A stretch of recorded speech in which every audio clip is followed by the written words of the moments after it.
দাবি আদায়ে রাস্তায় নেমে পুলিশের লাঠিচার্জের শিকার হলো বিহারের বিএসসি পরীক্ষার্থীরা। সরকারি চাকরিতে দুর্নীতির অভিযোগে তীব্র ঠান্ডাকে উপেক্ষা করে রোববার জেপি গোল চত্বরে বিক্ষোভ করছিলেন শিক্ষার্থীরা। এ সময় তাদের ওপর চড়াও হয় পুলিশ। ছত্রভঙ্গ করতে চালানো হয় ব্যাপক লাঠিচার্জ।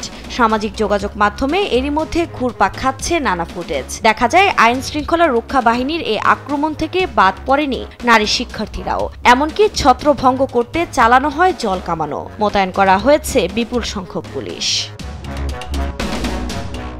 গণমাধ্যমের প্রতিবেদনের তথ্য বলছে, বিহারে 13 ডিসেম্বর থেকে পাবলিক সার্ভিস কমিশনের কম্বাইন্ড কম্পিটিটিভ পরীক্ষার প্রশ্নপত্র ফাঁসের অভিযোগে বিক্ষোভে নেমেছিলেন বিএসসি পরীক্ষার্থীরা। নীতিশ কুমার সরকারের তরফ থেকে কোনো বার্তা না আসায় রোববার কয়েক হাজার শিক্ষার্থী মুখ্যমন্ত্রীর সচিবালয়ের উদ্দেশ্যে পদযাত্রার ডাক দেন।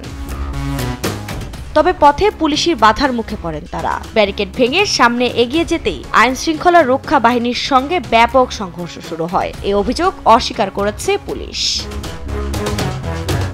তবে দাবি আদায় না হওয়া পর্যন্ত রাজপথ না ছাড়ার হুঁশিয়ারি দিয়েছেন শিক্ষার্থীরা। সেই সঙ্গে প্রশ্নপত্র ফাঁস এবং চাকরির দুর্নীতি থেকে মুক্তি পেতে হলে ছাত্র সমাজকে ঐক্যবদ্ধ হয়ে আন্দোলনে নামতে হবে বলেও জানান তারা।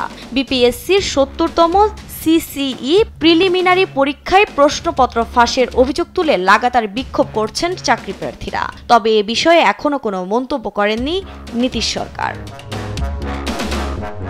আফরিন মৌ, নিউজ ডেস্ক, দেশ টিভি।